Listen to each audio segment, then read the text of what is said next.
الرحمن الرحيم. أبنائي طلبة تالتة إعدادي، الدرس الأولاني اللي هو في الجبر حاصل الضرب الديكارت. طبعا حاصل الضرب الديكارت اللي هو ضرب المجموعات بعضها ببعض نسبة إلى العالم اللي هو اسمه ديكارت. ولكن قبل ما ناخده حاصل الضرب هناخده حاجة اسمها الزوج المرتب. إيه هو الزوج المرتب؟ بيقول لي يسمى ألف وب داخل القوس ده هو اسمه زوج مرتب، يعني اتنين محطوطين بترتيب. الحد الأولاني ألف أو العنصر الأول يسمى مسقط أول، والب يسمى مسقط ثاني. تمام، يعني ما نقدرش نبدل. لو بدلنا الزوج المرتب ديت بيتغير المكان بتاعه. بمعنى لو احنا عندنا ديت محور س وده هو محور ص، طبعا ديت عليه العناصر 1 و2 و3 و4 إلى ما لا نهاية، وديت نفس الطريقة. طب أنا لو قلت العنصر 2 و1 اللي هو دي مكانه هنا 2 و1، 2 على السين قبل 1 على الصاد. طيب لو أنا قلت العنصر 1 و2 هو ده المكان التاني بتاعه 1 و2، يبقى ديت المكان ده 2 و1 غير المكان التاني اللي هو 1 و2. يبقى نقوله 2 و1 لا تساوي 1 و2. يبقى دوت يا ولاد التمثيل البياني للزوج المرتب هو نقطة على محاور الإحداثيات. تمام، ولكن 2 و1 لا يساوي 1 و2. طيب نهوت لما نيجي نقوله إذا كان الزوج المرتب ألف وب يساوي 3 و5، طيب قيمة الألف بتساوي كام؟ بتساوي 3. طب وقيمة الب يا ولادي بتساوي كام؟ بتساوي 5. تمام، يبقى ألف وب بتساوي 3 و5، الألف ب3 والب ب5.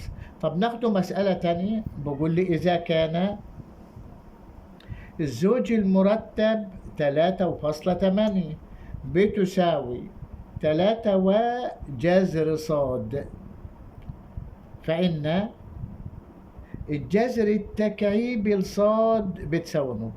طبعا ده هي فكرتها سهلة خالص. يعني هنا المسقط الأول 3 يساوي المسقط الأول 3، يبقى جذر الصاد بتساوي 8. طب الجذر الكام الجذر الكام للعدد كام؟ يطلع ب8. الجذر التربيعي لل64 يبقى الصاد هنا ب64. طيب عايزين ايه؟ ما احناش عايزين قيمة الصاد، ده احنا عايزين الجذر التكعيبي للصاد. يبقى الجذر التكعيبي لل64 الحل بتاعنا يطلع يا ولادي بتساوي كام؟ 4.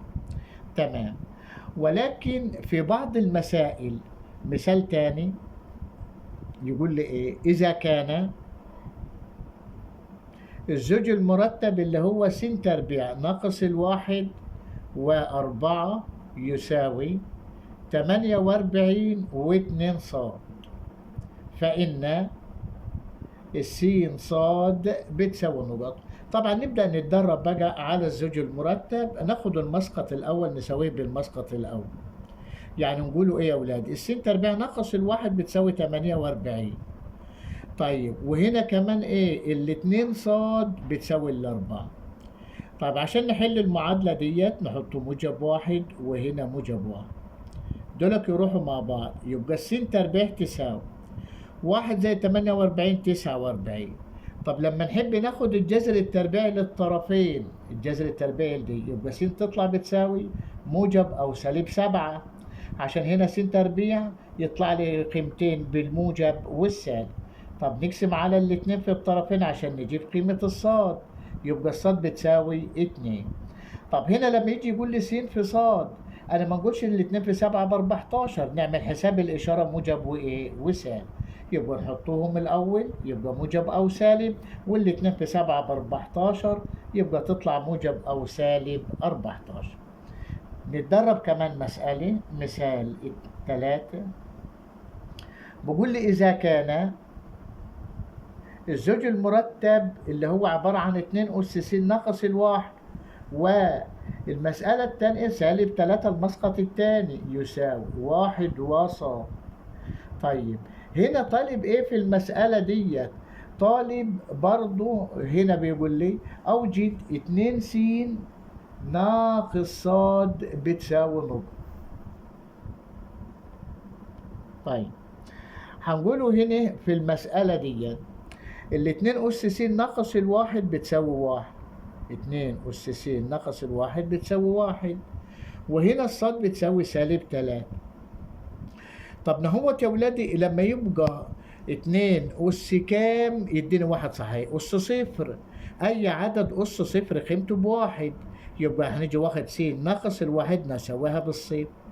يبقى نحل المعادلة موجب واحد موجب واحد، يبقى الس بتساوي الواحد. وعندنا هنا الصاد بتساوي -3. طيب يبقى عايزين قيمة 2 س ناقص الصاد، يبقى نيجي كاتب 2 في 1 -3. يبقى الاتنين في 1 ب2، والسالب في سالب بموجب 3، يبقى الناتج بتاعنا بتساوي 5. طيب مسألة يا ولادي للواجب،